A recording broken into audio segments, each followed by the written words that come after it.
Mbote bandeko balandi matondo mingi ndenge boingeli bitando bike bia bino pona kolanda émission Oyo ezali sous forme ya conférence virtuelle ezali émission Oyo to lengeli yango pona kozwa mwa ba précision ko sembola muke.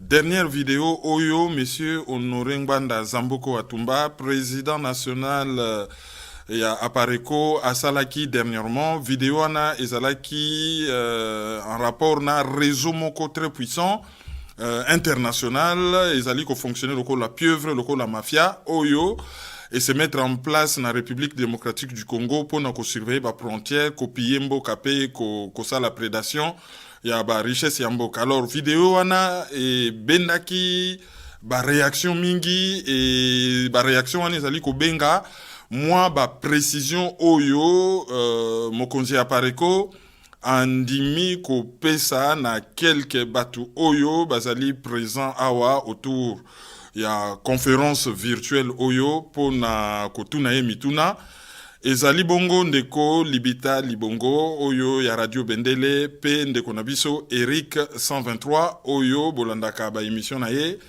ezali produite depuis ba pays scandinave pona kobanda conférence virtuelle Oyo tokopesa maloba epai ya Libita pona atuna motuna ya yambo mbote besonore Ngbanda Moko Atumba besonore motuna na ngai ya yambo ezali likolo ya message pe ba révélation menene utu kosala epesi mwa pokoso na mboka Congo et surtout na ba mboka oyo bazali impliqué na kati na ba révélation na yo wana Tonigito yeba na ba réseau na yo besonore Ngbanda Moko Atumba est-ce que ba réaction ezali ba réaction nini eza na kati mpe lisusu na kati na réseau yo otangeli biso mingi ezalaki réseau ya ba Zambien mpe ba Canado Camerounais mutu baza na kati mais boni yo accent particulier na yo ezali likolo ya Rwanda malobo mboka yo besonore Ngbanda Moko Atumba mbote mingi ndeko Libita Libongo pona motuna moya na pesi mbote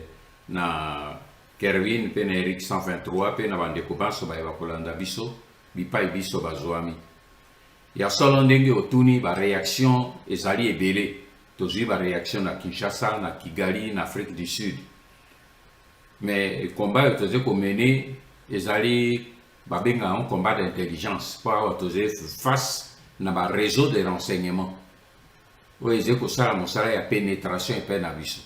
Donc, ma cambo yozo découvrir mon guna aé bagnon sauté. Mais, là, on a coquille koye bisabino ezali que banguna o yabiso ba rwandais surtout à partir de Kigali ndenge ba moni que to bimisi sekele ya pieuvre na bango ya kotaki na kati ya mboka eh bien ba croiser maboko te bomoni déjà une délégation et yaki Félix Tshisekedi autaye ko yambango ba ye po na makambo yo matali Union africaine donc au moni que déjà même Union africaine wana fungoli mwa moke parenthèse pour na koloba que présidence ya Union africaine obozo kanisa ke kozana Kinshasa mais vrai président nango azena Kigali pe beaucoup comprendre yango encore na makambo to ko solo la lelo donc wana le deuxième mandat ya Union africaine ya Paul Kagame mais na kati ya délégation ya kona bomoni secrétaire général ya service ya renseignement ya Kigali aye na kati na okende mosika te moto na moto a tiré conclusion na ye donc bazé ko ningana bazali ba décider même que ba passer au na ligne ko yebisa bino ezali que ba décider compte tenu du fait que ba moni ndenge bana ya Congo bazo ko tele mape bazo ko traquer bango de toutes parts les quoi toujours sur la nabino bango ba décider ba passer na vitesse supérieure c'est-à-dire que ba passer vraiment en action ya ko accélérer balkanisation ko kata katamboka na biso plan yo bazé na mosiko ezeba banda na katanga po ba dévier un peu tension ezé na côté ya Kivu. Donc, tant que aussi ni katanga kunginda kuna siko attention ya mokili ete kuna ba beti pe côté ya Kivu na côté ya Ituri.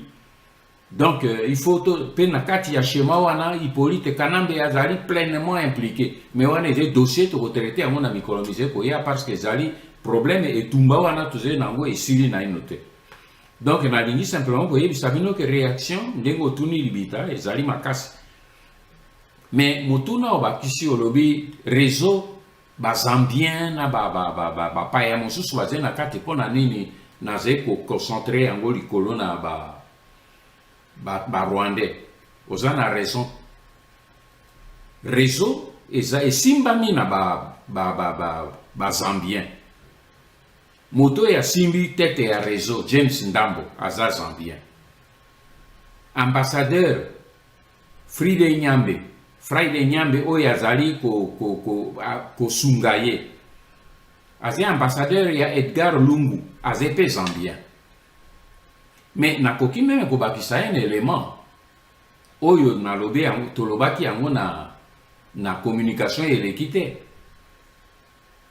Aimé Mongo oyo azali directeur juridique ya société ya nani ya James Ndambo.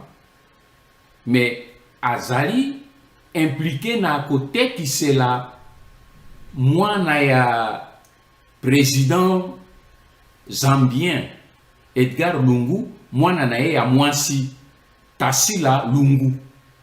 Aze côté qui c'est la mabele oyo ya bandundu ya mai ndombe oyo naze koloba wa boye batu ya mai ndombe bayebi ke Aimé Mongo azali na conflit na même na ba tribunaux pour alingi côté qui sera absolument azali na conflit avec ba propriétaire de terre oyo ya mai ndombe pour alingi côté qui sera mama wana le mwana mwasi ya président zambien mabele oyo ya mai ndombe. Mais tomituna ye boyebi malamu ke société ndenge na uti kolimbola bino na mbalo elekaki que société wana ya James Ndambo ezei ko sala makambo ya ko surveillance na ba satellite. Donc azé na monde na ba connexion ya bato baze ko détecter ba richesse ya mboka na biso na se ya mabele. Eloko nini oyo boye mwana ya président zambien oyo ya mwasi alingi kozwa na mabele oyo ezei na mai ndombe. Est-ce que eloko nini ezei na se ya mabele wana? Point d'interrogation. Donc, moni libita, c'est pour vous dire que nazali conscient que réseau wana ezeko salema na ba zambien. Mais pourquoi nalobi que ezali réseau rwandais?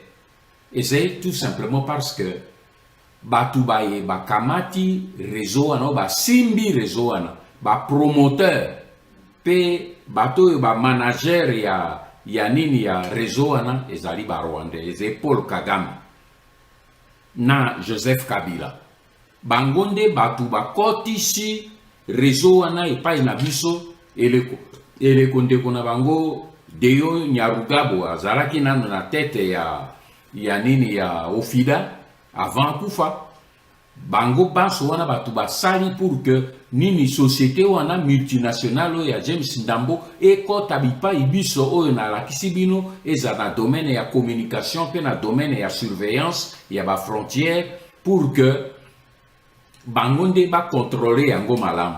Voilà tino na lobi dossier wana ezali dossier ya ba rwandais, mais ba rwandais ba poni ba zambien comme couverture. Ba zambien ba ko servir na couverture loko la biso toze na problème officiel na ba zambien te tokozala kidiba po toko kanisa ke tozo traiter na ba zambien alors que derrière ba zambien ezalinde bango moko batu bazali ko sala mosala moewana. Donc il faut toyeba que nini maimaso ata réseau oyo boitoze ko sala ezali réseau ya banani ba zambien bazena kati mais esimbami na ba rwandais baze ko se servir na bango comme simple couverture. Toko pesa siko maloba epai ya ndeko Eric 123 po atuna pe oyo yayi motuna. Merci monsieur Kerouin de m'avoir accordé la parole et je vais aller juste au but. Ma question est celle-ci. Papa Honoré Ngwanda, nous avons observé dans la présentation du dossier de Théo Bendera, qu'on appelle aussi Théophile Badouane, comme si comme une sorte d'hésitation au sujet de son identité alors qu'il est le personnage clé du réseau. Au début, sa photo n'avait même pas été présentée et son nom était modifié sur les documents écrits quelques heures après. Pourtant, il est le personnage clé du réseau. Alors, que devons-nous retenir de ce monsieur Papa Honoré Ngwanda? Merci. Eric, bonjour. Merci pour la motuna. Oui, Eric, nous sommes ici devant une enquête de renseignement. Donc, dans cette enquête de renseignement, on n'a pas tous les éléments à la fois. Donc, on est étape par étape au fur et à mesure. Pour qu'on soit élémentaire, et dès qu'on a un élément, on ne se contente pas de cet élément. Il faut qu'on vérifie, qu'on revérifie. Et ce qui est il faut, pour Rongoli Yango, pour qu'il maintenant qu'on loue l'élément vrai. Et c'est ça. Ce n'est pas le tâtonnement, c'est la poursuite normale de l'enquête. Et pour te montrer, au moment où vous posez une question, j'ai devant moi la fiche presque complète. Il y a Théo Bendera qui est Théo Bendera, mais qui s'appelle normalement Théophile Badouana. Donc, tu as vu que maintenant, Théophile Badouana, il a fait de très bonnes études à Sorbonne, à Paris, et c'est là qu'il a rencontré qui notre sœur, une Congolaise, oyoye a balié, mais na koter kombo na na kobimisa kombo na parce que na enquête oyo na sali na moni que ndeko na biso ya mwasi aze na kati ya réseau anate et puis basé ko fanda pe lisusu penza isika moko te. Alors na koki ko compromettre vie privée na ye pona kopesa ba détail te na yebi que leki na biso ya mwasi wana baboti na ye bana misato na Badouana, un garçon et deux filles, bakutanaki na France. Notre sœur est allée à Montréal, Lélo Azena Canada à Montréal, à la tête d'un grand organisme, Azeko Menevinaye honorablement.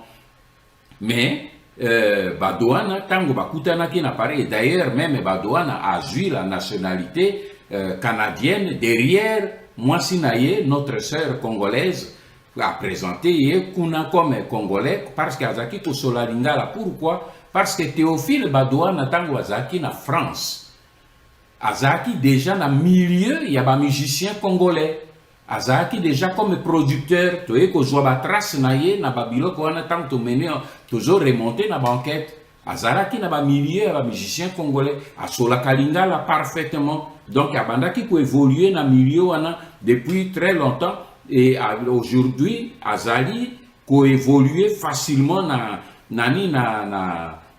Kinshasa parce que dans le milieu il y a des Congolais depuis longtemps puis a commis na Congo na Kinshasa il y a plus de 12 ans.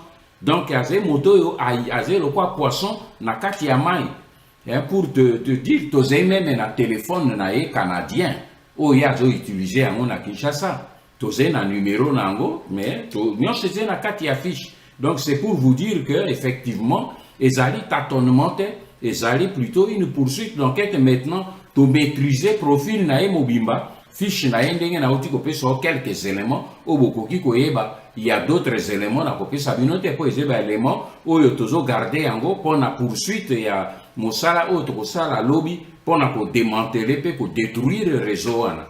Monsieur Honoré Ngwanda na apprenaki dernièrement par vidéo oyo osalaki dernièrement que outaki ko perdre grand frère na yo, je profite de l'occasion pour na ko présenter yo mes condoléances les plus attristées. Alors motuna nange zali boye par rapport na vidéo osalaki dernièrement otangaki kombo ya mutu moko oyo azali canadien d'origine camerounaise, kombo na ye Théophile Badouana. Olobaki que Théophile Badouana, bon, ça c'est subsidiaire, hein, Azalaka, Balaka congolaise, et Azali na Congo, mais en tout cas officiellement, il est connu comme étant camerounais. Alors, Olobaki que Azali ko entretenir réseau moko munene ya ba jeune fille, et ba jeune fille wana bazali ko retrouver bango na ba milieu estudiantin, ti kuna na présidence. Alors, Azali, quand même, ba propos moko assez grave, où Azali ko touché directement sécurité à étudiant pe sécurité na niveau ya présidence mais ko se limité ka na koloba ya ko sala ba affirmation générale ah bon azana réseau boye na boye sans kokene nango tina suka, c'est un peu frustrant. Est-ce que okoki kotanga quelques kombote pona ko corroborer ba propos na yo et puis ko prévenir danger oyo bato basali ko courir notamment ba étudiants et pourquoi pas même ceux qui osent contester présidence yango, il a la signature du pays, pourquoi pas ko prévenir danger na présidence. Merci beaucoup Kerwin, merci pour les condoléances et merci pour l'attention. Ozan a raison pour relever l'importance et à citer Bakombo. C'est vrai. Les alliés assez délicats parce que dossier c'est pas pour le spectacle. C'est un dossier, comme tu dis, qui a touché la sécurité de l'État. Sauf que moi, n'a jamais occupé un dossier personnellement parce que j'ai touché réellement la sécurité de l'État. Et il est vrai, ce qui n'a pas en même temps que soit la précaution pour citer le combo, il y a bateau mingite. Et j'ai une raison que tu as battre là en même temps. Au moins, il y a banabasi, oh ya zeko nani, oh yo badouana, azali ko utiliser bango. Maintenant, on a ça l'enquête. On a poursuivre na bozindo pour na koyeba. Est-ce que bana basi bana? Est-ce que ba yebi comme agent ya Rwanda ou bien azeko traité na bango simplement comme un séducteur? Peut azeko utiliser simplement la séduction peut l'amour de l'argent pour après à ça l'andenge obiso tobengaka na langage professionnel soutirage. À ça la bango soutirage pe azalaka pe ko orienter bango pona ko impacter sur la situation ya mboka na biso. Cela est la vérité. Parce que au moni loko aka oyo lobi nini na lobaki ya présidence ndenge lobi. Mais na présidence motu oyo boye l'une des filles clés oyo boye badouana azeko traité na ye ezali leki na biso ya mwasi madame Lydie Omanga. Mais Lydie Omanga, comme oyebi azalaki dernièrement directrice et à communication, il y a présidence de la République. Donc mon domaine, il y a communication, il y a présidence de la République. Mais comme azalaki proche na Kamere, Longoli yewana maintenant azali vice-présidente na autorité de régulation de la poste de télécommunications. Donc un poste aussi stratégique. Alors maintenant, le tout est de savoir est-ce que moto la fille y a traité naie. Est-ce que ayebi que moto yo boywana o bango ne basé ko kutana. Est-ce que ayebi véritable identité naie pe mosala ya zo sala pona Rwanda. Voilà tout le travail que nous faisons parce qu'il ne faut pas que ceux qui n'attendent comme vous battois qui ne recoupent là, non, ce n'est pas ça. C'est la même chose avec pour les étudiants. Parce que côté étudiant, motonani badouana a manipulé de l'autre côté. C'est la présidente nationale des représentants de la représentation des étudiants congolais, Madame ou Mademoiselle Priska Manyala.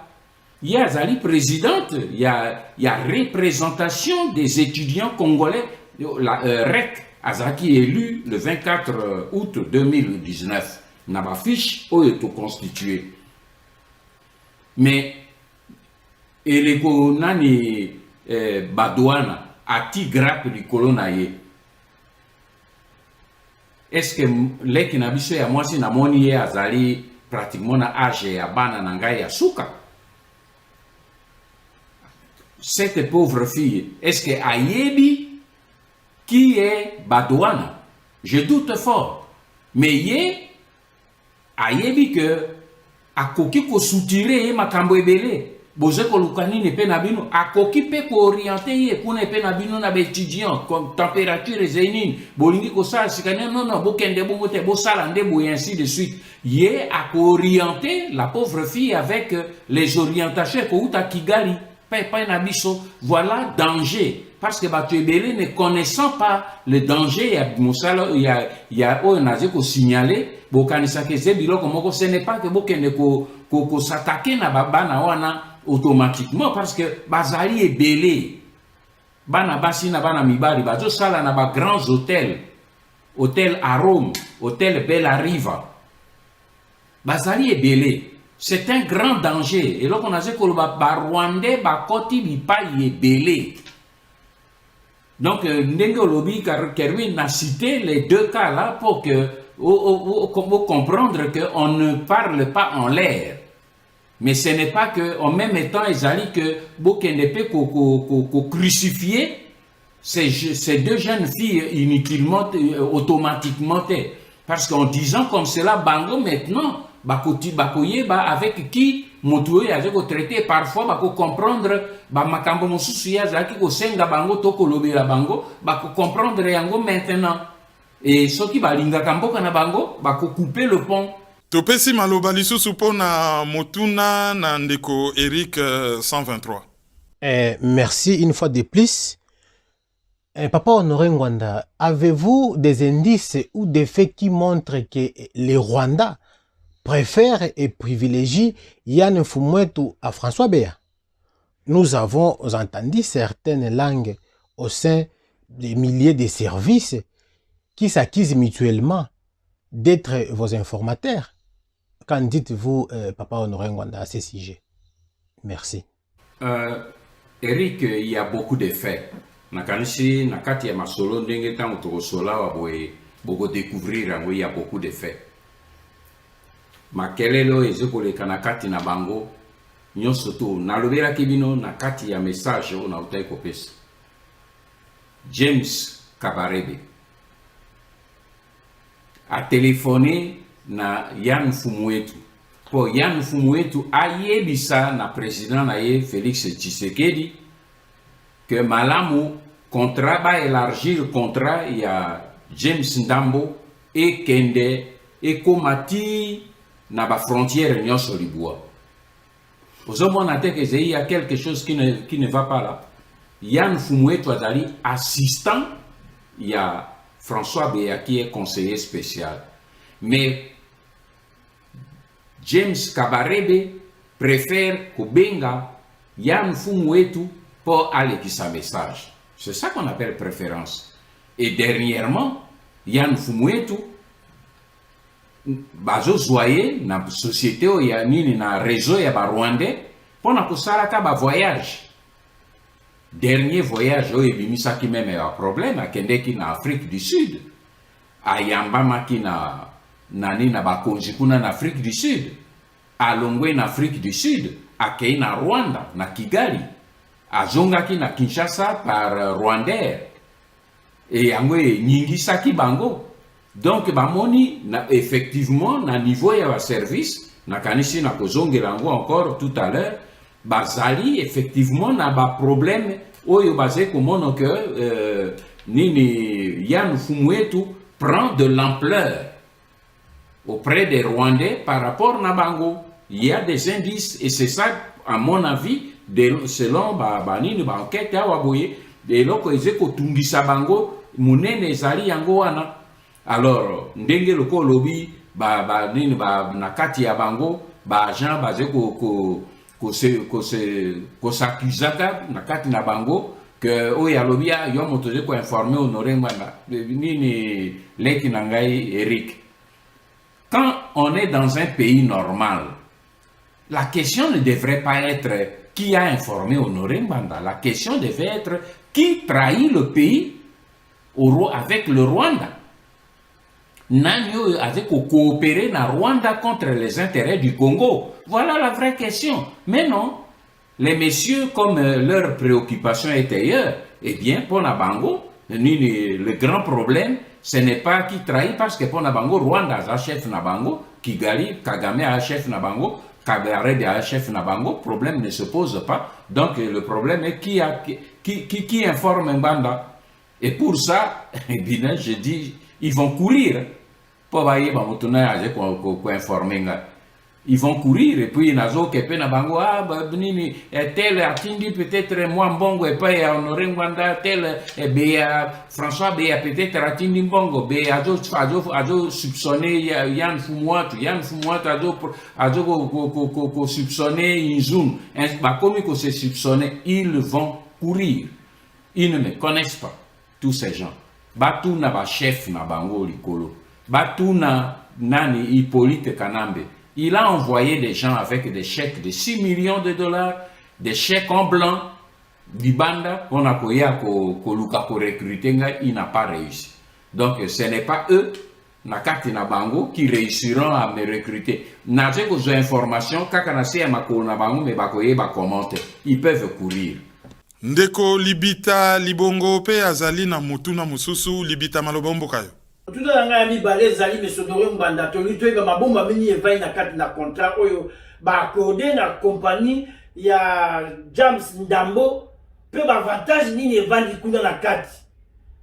Il y a des gens qui sont mandatoires. Il y a des conséquences pour la République démocratique du Congo. Il y a un contrat. Il y a des collaborateurs qui misala oyo mpote James Ndambo azwa contrat wana po misala oyo ezalaka toujours bana mboka bavandi na sima po ba favoriser masolo oyo euti koleka. Merci malombo kawe monsieur Ngwanda Zamoko Atumba. Dans un premier temps, contrat il y a AIFS et à James Ndambo ezalaki ko concerner simplement Matadi. Donc, poste, il y a Ofida, il y a Degerad, il y a Douane, Nabiso, na Matadi, na Kinshasa, et na Est, c'est-à-dire, poste frontalier avec Sud-Soudan, avec l'Ouganda, le Rwanda, le Burundi, la Tanzanie et la Zambie. Mais deuxième contrat, oyo eye penza oyo eye koptiera biso e fungoli biso miso eze contrat oyo ezali komi étendre sur les 9 frontières, c'est-à-dire le Rwanda s'est attribué l'exclusivité, il a mis attribué le monopole, il a surveillé la frontière na biso avec les 9 pays oyo tozei na yango. Et pour un contrat, on a gain financier, c'est-à-dire pour installer pareil, je vous précise, d'après les éléments et enquête na Zenango, il y a fiche na Zenango, kosomba babiloko wana biso, bazosomba ngo na budget ya Congo. Installer yango tango esili, oyebi bafuti bango combien? 44 millions de dollars. Oyo bafuti na société à James Ndambo AIFS, African Union Financial Service. Et en plus, il y a mbongo bafuti bango wana. Tenez-vous bien que na clause ya contrat wana na ba élément tozui, eh bien toutes les recettes de l'OFIDA oyo kozala issu na contrôle oyo ya 9 frontières avec pareil, il y a société à James Ndambo, eh bien, toutes les recettes de l'OFIDA, 2%. Et ça, automatiquement, et pas il y a James Ndambo, donc il y a un réseau, où il y a Rwandais, où il y a Simbi. Mais quand on a 2%, vous avez un moquet. Mes recettes à Ofida, ça se chiffre à des milliards de dollars par mois, par an. Et j'ai dit même par mois. Parce que quand tu as na caisse na bisote, mosu sezo kende na Kigali, mosu sezo komi volatiliser na ba fraude. Mais le peu quand tu as en milliards par mois, par an, alors nani James Ndambo na réseau na ye basé na 2%. Là-dedans. Donc voilà déjà en ce qui concerne nini domaine wana mais otuni ba complice na côté wana na kokina yebisa bino polele que il y a un fort lobbying il y a ba congolais oyo baze ko soutenir réseau oyo boye pe okozwa ba congolais wana baze na présidence de la république baze na kati ya ba service spécialisé baze même na kati ya parlement na assemblée nationale donc moni que James Ndambo aze na bato na ye partout pour que ba dossier na ye et les cas comme une lettre à la poste oyo nyonso baze kosala oyo ndenge Kerwin Waizo alobaki na ngai que peut-être il vaut mieux to citer les noms na ko citer un peu les Congolais oyo rien que ba oyo ba edaki dossier oyo il y a deuxième extension il y a accord il y a surveillance et il y a ba frontière na biso ba congolais ni oyo boye ba simba ki dossier wana ba aider ba zaki ba complice pour na ko sunga dossier wana ele kamalam na présidence assistant il y a conseiller spécial il y a chef de l'état Yann Fumwetu il y a azaki penza na tête et même Mongo oyo na uta kolobela bino tout à l'heure avec mwana ya mwasi ya président Lungu ya Zambie ye azali cadre ya AUFS directeur juridique mais aza congolais na yebisi bino ke azalaki candidat gouverneur na Mai-Ndombe donc ye pe azali moto oyo akotelaki penza asimbaki dossier wana moto ya misato oyo asimbaki pe dossier wana un congolais Claude Ibalanki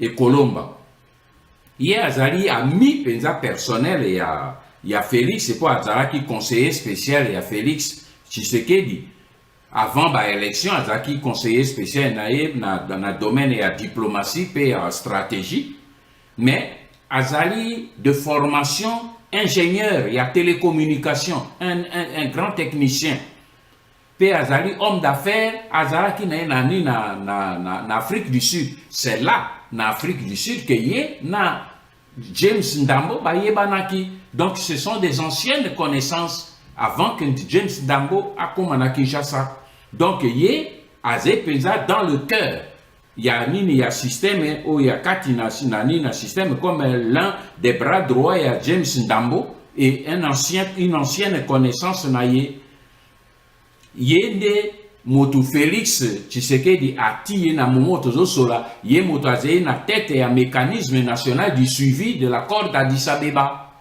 donc ce ne sont pas de n'importe qui et des bateaux basés clé pe na katia cercle restreint il y a Félix Tshisekedi en plus de ces gens là les loyoboye pardon na katia ya ba congolais bazaraki autour ya dossier wana il y avait 2 députés oyo to relever bango na kati ya ba trace ya nini ya misala wana François Nzekuye un député national et Modéron Simba député national et celui-ci d'après l'élément Ozui azali d'origine tutsi rwandaise par son père donc ozomona que réseau wana eskoki kosunga le kwa ndenge Kervin Waizo belaki ngai tout à l'heure réussite esalemaka malamu soki biso bacongolais tozali na kati te ekoréussir te donc ce sont des congolais oyo bazali complice ya nini ya dossier oyo wana ndenge otuni libita ce sont ces congolais là mais leki libita na question na yo eze sur complicité ya bacongolais et ça pour permettre na zongela en même temps préoccupation il y a Eric 123 tout à l'heure en ce qui concerne remue-ménage où ezali na kati ya ba différents chefs de service na mboka pour na ko tracer bino pe na peuple congolais na élite politique congolaise importance il y a ba fait pe ba conséquences tokoki ko tirer pour botala comment la sphère il y a ba service ezali complètement phagocyté ezali nakoki kobanda na deux constats ya minene mibale. Constat ya liboso oyo na mi rendre compte nango ezali nini, ezali na constater que responsable ya service de renseignement et de sécurité presque bango banso bazali conscient, et là qu'on a dit le bino ezali très important, bango banso bazali conscient que le pouvoir ya Félix Tshisekedi euti na Kigali, et par conséquent comportement na bango banso ezali plutôt ko lukako kengele ko batela que bonne relation entre Félix Tshisekedi et le Rwanda. Ce qui fait que na kati ya ba service na banquette na uti ko sala, j'ai découvert un état d'esprit moko o yebangi singai mingi. Les gens, même en enquête o esike bimi, po botuna ki même question au niveau ya réaction. Na niveau ya réaction, les gens ba chef de service ba je komi inquiété te pona koyeba que ndenge nini Rwanda a côté ba service na biso non. Bango pona bango ba je ko préoccupation na bango monene zali bazala bango banso en bonne relation avec le Rwanda, avec les autorités rwandaises. Pe babate la bonne relation entre Félix Tshisekedi et Kigali. C'est à cela que bango banso basé kotambla, donc ko collaborer na Rwanda na kati ya ba service congolais lelo ezali une menace te. Menace ezali nde soki motoye ko luka bimisa sekele wana lokola naze ko bimisa maintenant, là je suis dangereux. Mais bango moko lokwa basé ko travailler na nini nini na Rwanda, problème était. Deuxième constat on a ça les ennemis, c'est que tous les chefs des services, presque tous sans exception, ils se battent pour na kozala dans les bonnes grâces. Il y a Paul Kagame na Rwanda, pe dans les bonnes grâces il y a James Ndambo au bango nyonso bazo benga e chairman na milieu ya service.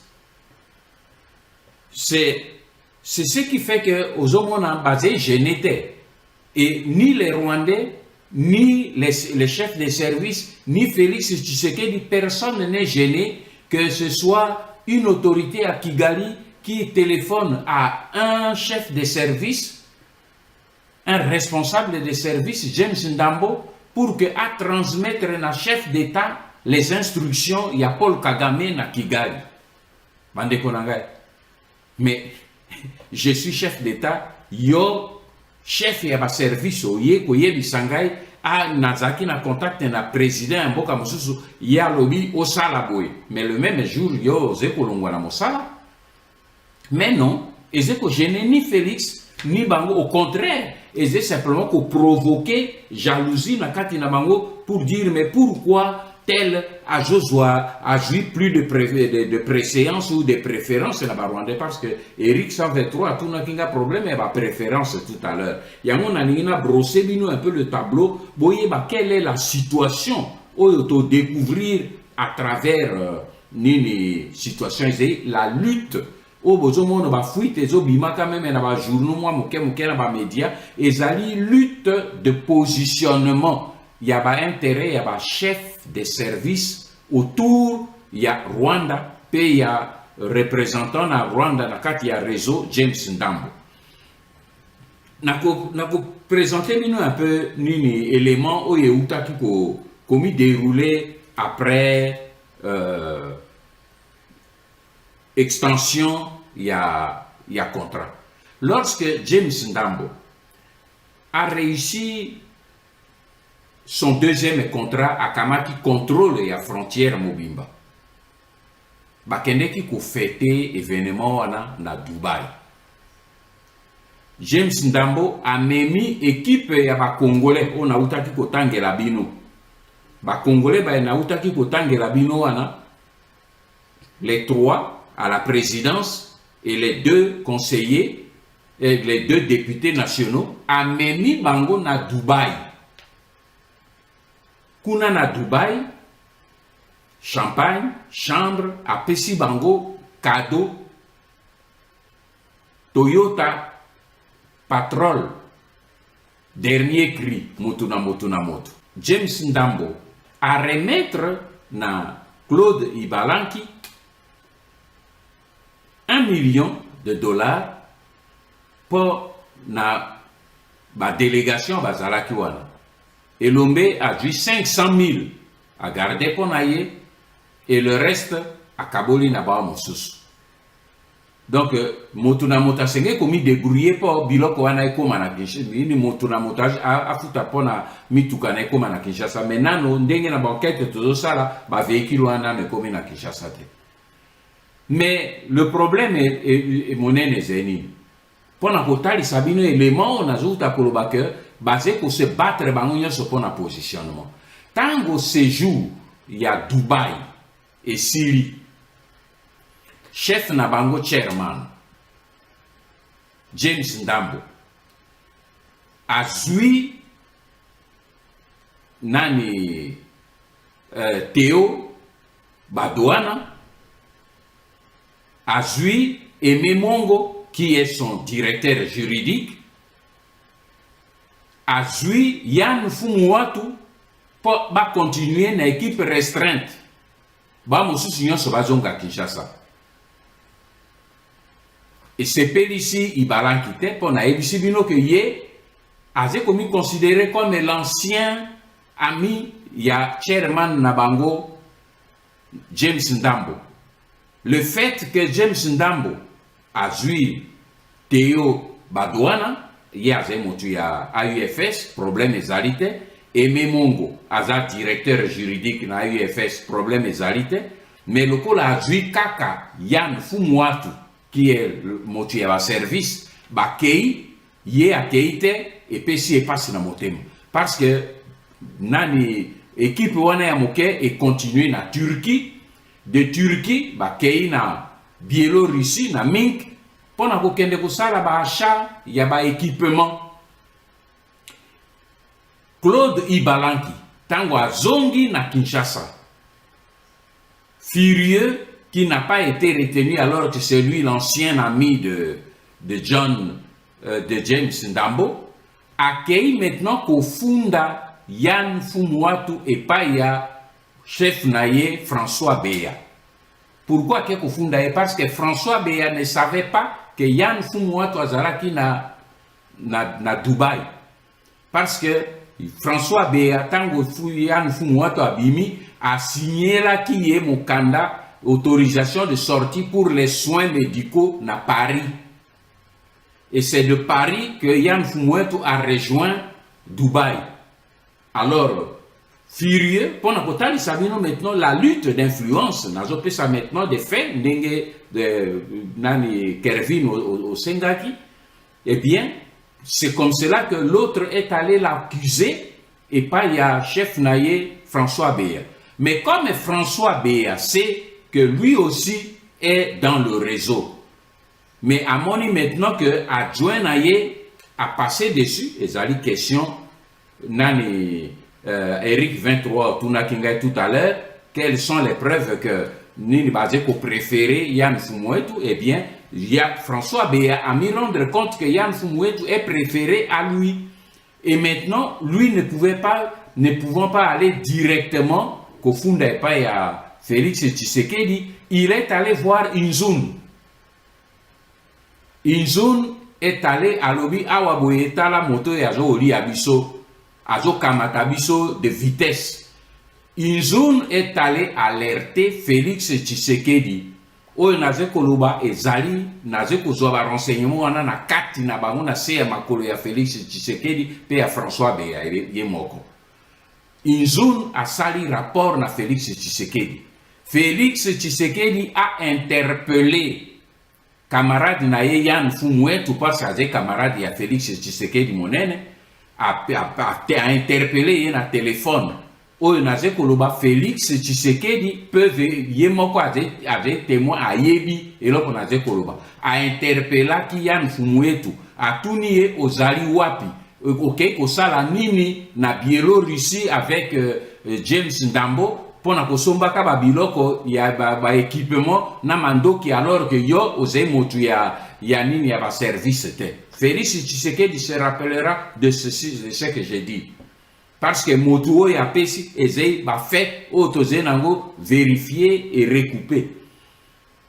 Et à Yébissi na James Ndambo, je ne sais pas où il se trouvait, ou bien à Joaki est na Biélorussie, ou bien à Joaki est na Turquie, ou bien à quelque part en Europe, ça je ne sais pas, mais na Yébi à Joaki, Yann Fumwatu, pe à Lobi na ye, Zonga ou apesoko komi, yaka komo nangai po pesanga d'explication. Donc, moni, ba tension, eze minene. Ce qui fait que même étant Yann Fumwato à Zongi, et puis même va voyager à Kendeki en Afrique du Sud, à Koutani na Bakonjikuna, et Pessi encore Kaka, le col à l'Eka qui a comité na Kigali, de Kigali à rejoindre Kinshasa par Rwandais, tout cela est découpé ça. Pourquoi? Parce que Batoubaye, il y a le réseau.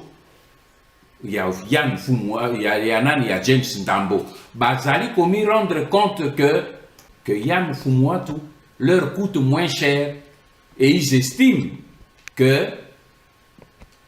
François Béa, Naba Monsusu, va coûter beaucoup plus cher, ils sont beaucoup plus gourmands dans les rémunérations qu'ils demandent. Donc c'est pour vous montrer que autour il y a Félix Tshisekedi. Bato yo mingi ba yaka kotungisanga. Ah, Honoré Ngwanda, pourquoi vous ne voulez pas rentrer? Yaka aider Félix et tout ça. Vous voyez, na tableau de na zeko pesa. Et zeko tali sabino que Félix yé moko. Ayebi que azena maboko ya Rwanda. Ba service na ye ezena maboko ya Rwanda. Bino bokotu na papa Honoré Ngwanda kende kokota na kati po o aider Félix. Na kokende ko banda wapi na njili na kokende ko banda wapi na kote nini onga na kokende ko mi situer po na banda ko aider Félix ye moko na maboko ya Rwandais ba service na maboko ya Rwandais ba communication na maboko ya Rwandais ba surveillance ya frontière na maboko ya Rwandais donc nyonso eze na maboko ya Rwandais ye moko na ba service na ba de ko mi préoccuper te ba bima na maboko ya Rwandais mais bazai plutôt ko batela ke batu mosusu ba ya ko déranger système wana te yango no moli ko bazo wena kuna menani na kati na biso azo trahir aze ko informer Honoré Ngwanda na ba secret onyoso donc ne yango na liko yebisa bango ke batika ko mitungisa ko ba ko zwa réponse te ba ko zwa réponse te mais aujourd'hui bino ba congolais boze komona que situation oyo toze na ngo situation oyo ezali dangereuse donc nini Félix na ba service ezali mobimba na maboko ya ba Rwandais. C'est pour cette raison que naze ko insister chaque fois na lobi awa toze na solution moko ko pikola tout le système. Bon, motuna nangai ya suka ezali nangina yeba tango o saliba révélation wana. Toyebi généralement lorsqu'on s'attaque à un réseau puissant, généralement ba représailles ezalaka. Est-ce que ozali ko craindre te pour na sécurité na yo? Et question ezali un peu subsidiaire. Et na lobaka ngo mingi nga na lobaka kaka na tuna kaka mutuna oyo et après bon nayebi kokoloba stratégie pas en public mais tongito yeba quand même réseau oyo ezali très puissant oyo ezo sala ba dégâts na mboka. Est-ce que tokosuka kaka na dénonciation ou ba au prévoir quelque chose pour na ko démanteler yango malgré toute puissance na bango ndenge ezali komona na vraiment sur le papier?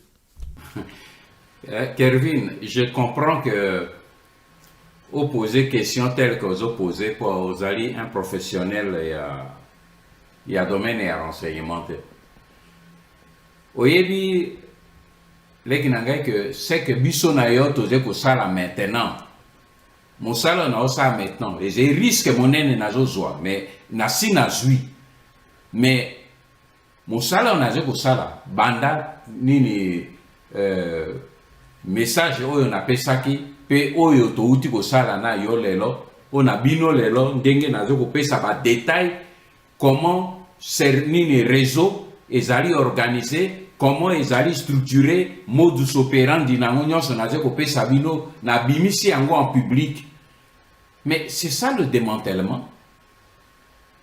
Na démantelé, nazo ko démanteler réseau oyo ya ba Rwandais parce que ba kokokali susu ko coopérer te. Tango nazo ko yebisa polele que bazali na ba réseau na bango na kati ya ba hôtel.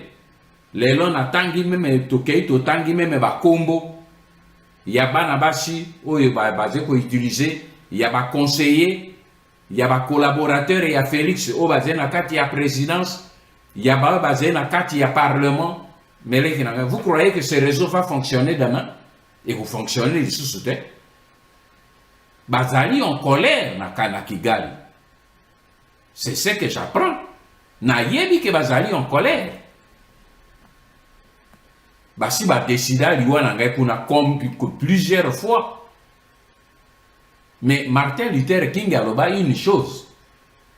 Soki yo motu na kati ya mokili oyo.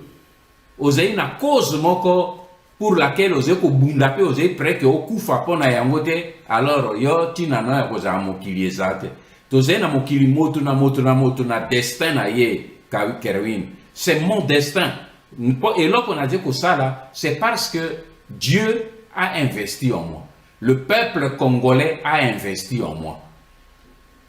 Formation n'a joué, expérience n'a joué et péricolote. Je ne suis pas sorti de la cuisse de Jupiter. Le peuple a investi pour que nous ayons formation où on a joué. Et devant le danger, j'ai le devoir. Parce que bino ozakako minimiser mingi quand il y a un fait important, le quoi toujours ça là, que non, c'est simple dénonciation, non. C'est le démantèlement du réseau. Binonde, vous avez comprendre, en 1996, Tango Banguna Bami Bombanaki derrière Afdel, n'a prévenaki Bino. Mais on ne m'a pas écouté. En 1998, quand il y a eu les fausses rébellions, j'ai prévenu le peuple congolais, mais on ne m'a pas écouté. En 2001, Tango Bakotiseli Bisso, cheval de Troie, Hippolyte Kanambe, na Yebisaki, on ne m'a pas écouté. En 2004, quand on a convoqué le faux dialogue intercongolais, Nani na San City, j'ai fait la même chose. En 2017, lorsque Babandaki négociation secrète avec la famille Tshisekedi, j'ai crié, on m'a injurié. Mais après, Félix Yewan a commis le résultat, mais en 2019, qu'il y avait une fausse alternance. Au basé qu'on présentait Bino sous forme de fausse coalition. Les gens n'avaient pas cru. Yango lele bimi polele. Bango moko ba reconnaître Yango.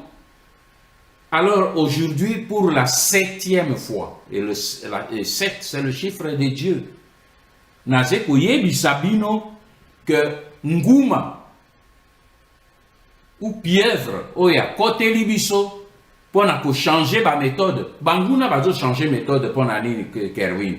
C'est parce que toujours dévoilé Bango. Soit te dévoiler Bango va changer méthode. Te dévoiler Bango va changer méthode. Maintenant, ici, quand vous avez Nini Kanambe, maintenant Nini FCC, et maintenant Union Sacrée, les lois de Bini Sakabino, tout ça, ils allaient autour de la mangeoire. Ba politiciens nyonso Félix Azobini Sabango danse avec les Rwandais autour il y a mangeoire et Longwe na Kingakati et commune à cité à Oya échanger place échanger combo et commune c'est simplement maintenant union sacrée de nationale et tout le monde danse là tout autour union sacrée tout le monde est devenu spécialiste à constitution constitution élection majorité parlementaire et tout mais dans l'autre temps Munguna a commis Pièvre à Koti a accéléré le système.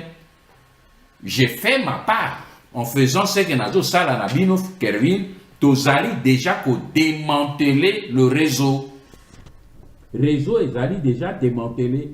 Mais il faut que aujourd'hui biso nakati oyo ya nini ya nani na niveau ya mosala toze ko sala parce que nakati ya résistance ngana ze ko lutter à plusieurs niveaux, niveau politique, niveau diplomatique et niveau secret. On a benga kango na se ya mai na nkuku et kotiola yango te kolobate a toujours nini problème ya nkuku. Non, parce qu'il y a tosé la résistance, il y a des actions que nous devons mener bolingate nini secrètement. Résistance c'est ce que zaraki na France on n'invente pas la poudre. Ba François Mitterrand tant ba kotaki na résistance bango nyonso ba komaki na ba kombo ya code. On ne les connaissait même pas. Bazaraki na ba kombo ya code parce que la résistance ça se mène secrètement à un certain niveau jusque les koya ko bimisa motu pour la partie où ezali visible iceberg.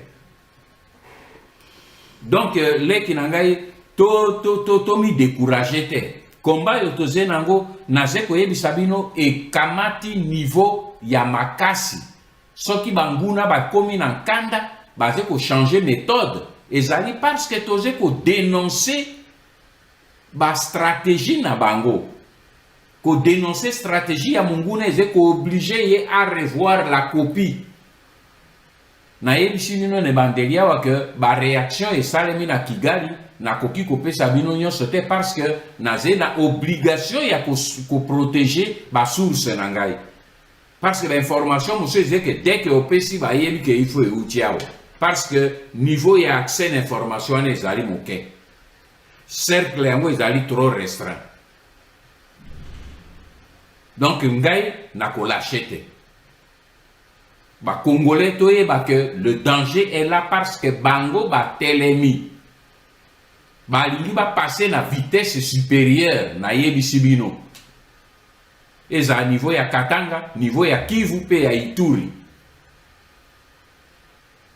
C'est à nous maintenant de réveiller tous les Congolais. Bami détourner, kokanisate que recette ezemi satomi ne mitano.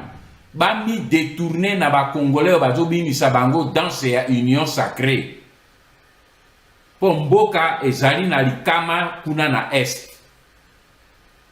Et cela na bino na ngai tozali capable na kosala yango. Que Dieu vous bénisse. Ingeta. Matono na bino nyonso ndenge bolandi moi ba précision oyo ça s'avérait nécessaire hein, puisque après vidéo oyo tolandaki etikaki bato un peu sur leur soif makambo ebele lobama ki mais et que nakiti na sukate je pense qu'avec ba détail oyo bouti ko soit tout à l'heure et éclairer lanterne ya mutu nyonso par rapport na ndenge système ezali ko opérer na mboka na biso. Merci na bino nyonso ndenge bolandi biso et merci na pareko oyo a fournisaki ba moyens logistiques pour na rendre émission possible. Au revoir.